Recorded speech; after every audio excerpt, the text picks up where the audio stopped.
أنا الشايل بخت غيرة الصوبين، أنا الثغر الشمس قبل ذراعي، أنا عنواني صخت حروف. اللهم صل على محمد وآل بيت محمد. اليوم فعلا راح تكون مهمتنا الأخيرة في رمضان المبارك بكل فعاليات رمضان اللي أقمناها بفضل الله عز وجل وفضل تبرعاتكم ودعمكم لنا.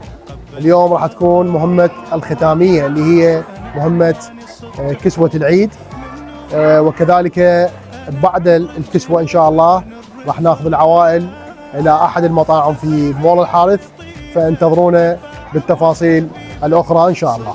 من عجيبة إلك هذا انطباعي، رفاعي يعني طيبة، رفاعة والحبيبة، صدق ثامن عجيبة إلك هذا انطباعي، أنا ابن الرفاعي.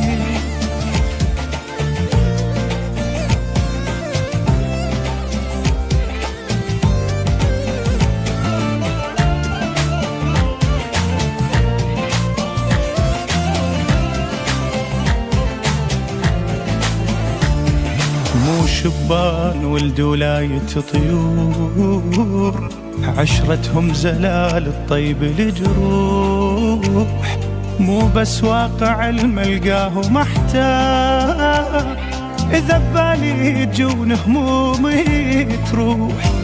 مو شبان ولد ولاية طيور، عشرتهم زلال الطيب الجروح، مو بس واقع الملقاه محتاج، إذا ببالي يجون همومي. اللهم صل على محمد وآل محمد. هسه حاليا بدينا بفقرة الألعاب الإلكترونية. اليوم طبعا أكيد مهمتنا برعاية مطعم كودو كودو والأخ علي زيارة المحترم. شكرا جزيلا لك الأخ علي، وشكرا جزيلا لمول الحارث على تعاونه الطيب اليوم ويانا، وكذلك في قبل يوم امس كان هناك مهمه وكان التعامل جيد جدا. شكرا للجميع، شكرا لكل المتبرعين.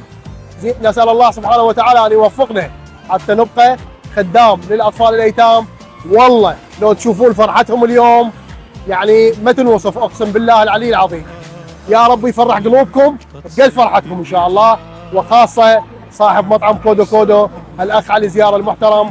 وانتظرونا بفقرة الإفطار الجاية إن شاء الله. تحيات من السابلة وللبدعاني، أبرد والمحطة تصير لجنان، حنان بسالفتكم يغطيني، وافرشها بمحبتكم. تحيات.